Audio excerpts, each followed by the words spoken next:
Love, light, and blessing. Shamanic Alec Priestess here. And so I'm going to start pre-recording videos a little bit more frequently whenever I get a chance to actually do so. So that's basically what I'm going to be doing. And today's video is going to be because it's an inspiration to me. I'm inspired because I watch not only just tarot tube but witchy channels, and I noticed that a lot of witchy channels or witchy tags are usually based, and there's nothing wrong with it, on more of a pagan theme, or some are new age or Wiccan based or something like that. And so when I have people that are coming new into the craft or are trying to get into witchcraft, they all think that either they have to be Wiccan or pagan or follow what a lot of the beginner books say to do. And so I thought I would do this really fun video called My Witchy Confessions. So basically, is to basically inspire you guys to be your own practitioner, to pretty much practice when it comes to, I'm not talking about traditions. Traditions have a reason why they do certain things, but I'm just talking about the actual practice of witchcraft, the crafting. That is something that transcends cultures, age, many different parts of the world practice witchcraft, okay? So, for instance, a lot of people think that you have to do spell work around the moon cycle. And that is not necessarily true. I am someone who comes from a tradition, and I have people within the family that have practiced close traditions, but have also practiced the act of witchcraft, okay? And I've never seen my mom, when she would do spells and things like that, ever use the moon cycle. But I do know some people, like in my sociedad. So when I'm practicing Haitian voodoo, some of the practitioners do in their private practice, and some of them don't.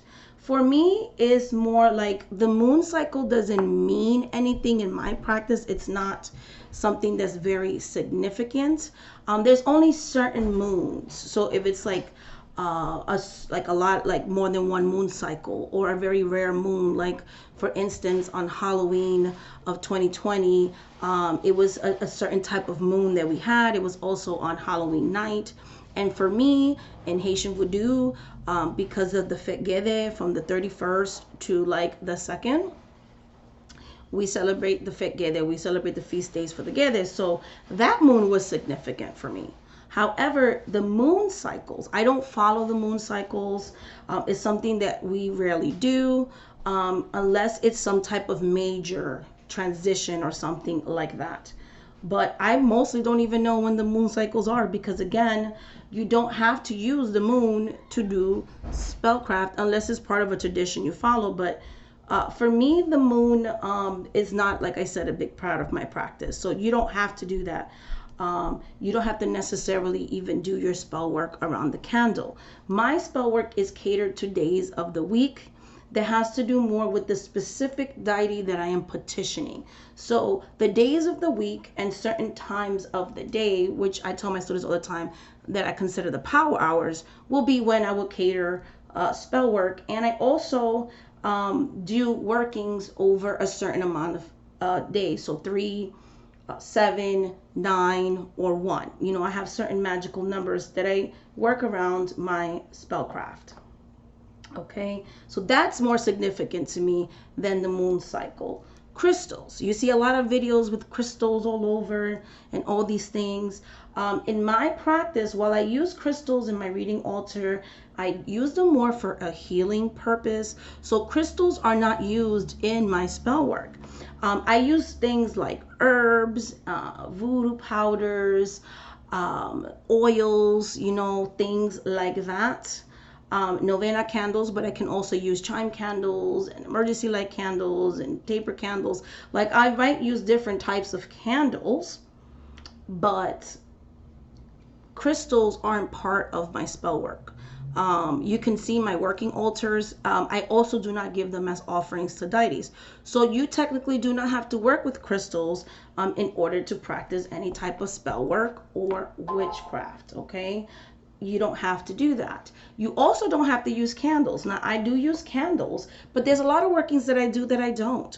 When I'm using puppets, when I'm using spiritual pouches, or some people will call them mojo bags, foot track magic, things like that. Fire, just regular fire magic where I'm just burning things, or bearing something, or a spell box, or a jar doesn't necessarily have a candle that has anything to do with it. So there's many types of workings. There's workings that literally you are putting things on certain specific spiritual points, or on the person of interest area, or whatever the case may be. So there's just a lot more to also in the spirituality that I practice, which may be controversial to some people. Blood, you know what I mean, may be used instead of candle work. Okay, so you don't have to always use candles in your workings, okay? So if you don't use candles in your workings, that does not make you less than a witch. If you're not a pagan, that doesn't make you less than a witch. If you're not a Wiccan, that doesn't make you less than a witch. You don't have to follow the Wiccan read if that is something that does not resonate with you. While there are some people that follow the Wiccan read, not everybody follows the Wiccan read. Not everybody does that. I don't. I don't follow the threefold laws, or the do no harm, do as you will. Like, I'm not a Wiccan, so I don't follow that. You can practice the craft, you can practice spell work, witchcraft, whatever you want to call it, and you don't have to follow those laws, because not every culture and not every individual feels that way. I do practice baneful magic. That's a large amount of my practice, and sendbacks and bindings. And yes, if I have to curse somebody, I will. I practice both the left and right, but I'm also healed. You know, I know how to heal and I know how to curse. I practice both hands of the path. Okay. Also, you don't have to, if that's something that doesn't resonate with you, which is something that does not resonate with me, that I did not grow up with, as well as the Wiccan read is something that I never grew up with. I didn't grow up with Sabbats. So the Wheel of the Year, I tried buying like the Llewellyn books. And these are all things I wish I knew when I was first getting into things, because, you know, sometimes you feel the pressure because everybody else is doing something that you need to do that too. So I bought like I think it's all 8 of the Sabbats, and I tried to practice it and I did rituals, but it just did not resonate with me. And so I just ended up not having that in my practice. Now I know some people do, but just the Sabbats don't resonate with me. Celebrating moon cycles every time there's a full moon doesn't resonate with me. Salt. Salt is not very heavily used in my practice. It's only used for one reason and one reason only. And only for certain, well, actually maybe a couple, offertory, and in some cases protection, but it's not heavily used in my practice. Like, I've seen a lot of people talk about that a lot. Like, I use other things outside of salt, and I never bathe in salt in my practice. Like, we don't do that. So we're more herbal types of baths and things like that. Yeah, so that's something that doesn't resonate with me as well. When it comes to you know, other popular trends that I'm seeing, that you don't have to follow any of these trends. Like I said, you can still be considered someone who practices the craft. You don't have to have a witchy name, okay? You don't have to be, I do divination, but you don't have to be into any form of divination if that's something that does not speak to you. And if you do, that's great, but you don't have to necessarily work with god and goddesses. Okay, you can work with deities. Like for instance, an example will be folk magic. In folk magic, they work with saints, and there's a lot of Christian slash Catholic correspondences and things like that. In Santeria and in Haitian Voodoo, there are a lot of Catholic correspondences because of the diaspora. Okay, there's reasons for that. I've talked about that in several videos, so I'm not going to get all into that. We do synchronize our spirits with the saints. Okay, and there are Catholic prayers that are said, and it is a monotheistic religious practice because they believe in one main creator, and then the extensions of creator, which are the loas and orishas, which are assigned to help us in different aspects of our lives. So this is more of in some cultures, some people will say like more of a fae energy because they are spirits of nature, or more of a saint if we're talking about the Catholic Church, or more of an ancestral energy, not really a god or goddess energy. Again, I've made videos on that, so I'm not going to go too deep into that. So you don't have to be polytheistic in order to practice the craft. You can still pray to Jesus and still practice spellcraft. That's actually very common. A lot of people will buy Catholic candles and grow up and not even know that their parents were practicing some type of closed tradition, either folk magic or some type of religion of the diaspora. A lot of times when I'm doing spiritual investigation, this is the common theme. Oh my goodness, I knew they practiced something because when I went to church, they were doing different things. There was always like some type of a white altar with some saints on it or whatever. And I always thought that was different. And they'll find out like, yes, this family was literally practicing spellcraft,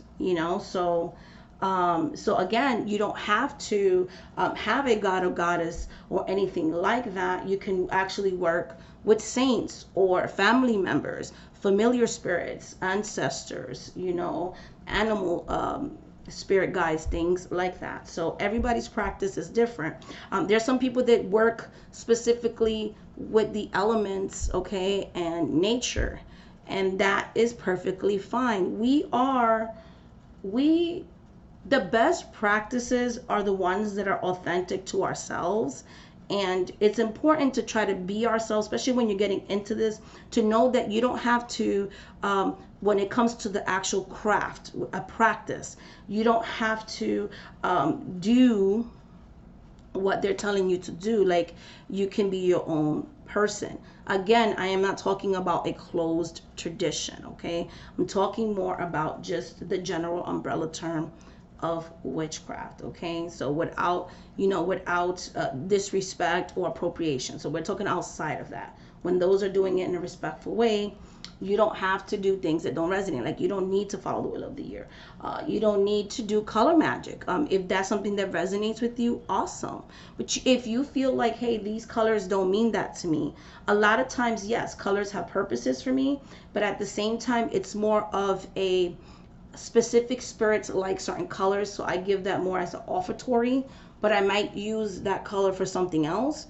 But like, for instance, pink, oh, love and all this stuff. But I have spirits that are of the darker energies or don't have anything to do with love at all, and they take pink candles because that's the color they like. So so basically, you don't have to go by what the books tell you that every time love is going to be pink. You know what I mean? I also like to work with dual energies of certain colors. And my students know what I mean by that, the ones that took my classes. So to me, there is no good or bad colors, because I work with dual. I can work with the positive aspect of a color and the negative aspect of a color. Like red, passion. Passion can be a good thing, but passion can also be very dangerous. So just think of it in that way. What else? You don't have to have a bunch of herbs in order to practice. When I first started, I started with 13 herbs, okay? You don't have to have a huge amount of books. One good book, if you're someone who doesn't have anybody that could teach them, that you feel resonates with you, and you actually reference that book, is good enough. You don't need a bunch of books to practice. Okay, practice is the most important thing, not just reading a bunch of stuff. I've seen a trend of people just always reading, but are you practicing? Are you building relationships with your spirits? Are you believing in your work? Are you learning to raise energy? Are you learning to, sense things and communicate with the energies that you're working with? Are you learning to read your candles, things like that? And like I said, the Sabbaths don't resonate with me, but I do celebrate feast days. So each of my spirits have a feast day, which is like a birthday. That's what I celebrate throughout the year versus the Sabbaths. Okay, that doesn't really correlate with my practice because I am not a pagan nor a Wiccan, which is nothing wrong with being a pagan or being a Wiccan.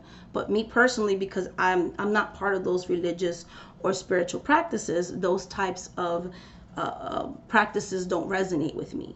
I like to stay true with the traditions that I grew up in and that I practice. And that's basically what I'm telling you guys, that you don't have to conform to any type of trends that are trending or popular, and in order to be a witch.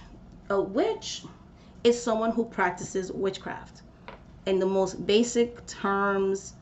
It is. So that's my confessions, that I do my own thing. I don't do all the time what's popular. In order to be a witch, you don't have to sit here and broadcast spells, and you don't even have to make your spells pretty. Like back in the days, our ancestors' spells were very simple. They worked with what they had around them, and they made powerful magic that way. There was a time that we didn't even use candles. People use lamps that they created, hoodoo lamps, spirit lamps, things like that. In Santeria, they have their own form of spirit lamps, as they do in Haitian voodoo, as they do in hoodoo and conjure. Okay, so just wanted to put some thoughts out there for you guys, just to let you guys know that I don't always conform to what the popular trends are, and you don't have to either. Your practice is your practice, and do what sits right with you. Do what makes you feel good. You know what I mean? And you don't have to feel like you need to buy all these tools or all these things or read certain books just because someone's posting them on a video. Find a book that works with you. It's just like tarot. I don't like a lot of the books that I've seen people review, and I've tried to read them and they don't do anything for me. I learned on one book, okay, and that was it for me. I have a couple of books that I've read that are good too, but I'm not going to say I learned on them, if that makes sense, okay? And the book that I learned on is an out of print book, so it's why I don't talk about it. But and I'm a great tarot reader. I'm a great psychic tarot reader. You know what I mean? Not to sound arrogant, but I am. And I didn't need to like read a bunch of stuff. So that's what I'm saying. Like, our practices are our practices. Our relationships with our energies and our deities and the craft and practice is different. Everybody's different. And don't be afraid of doing your own thing. If I do buy a spiritual book, I have ever really done a spell that a book says because they don't resonate with me. I get better results from things that my mom has taught me and things that the spirits themselves have actually given me dreams to do. So that's another thing. Don't be afraid to substitute things. I tell this even to my students, like, I give you a recipe, but you make it your own, so that you can get the results that you want, because the most important thing is your spirits and the power that you have within yourself. Okay, so hopefully this makes sense. Hopefully this wasn't too much of a long talking video, but much love, much light, much blessings. Thank you so much for watching this video, guys, and until the next video, bye.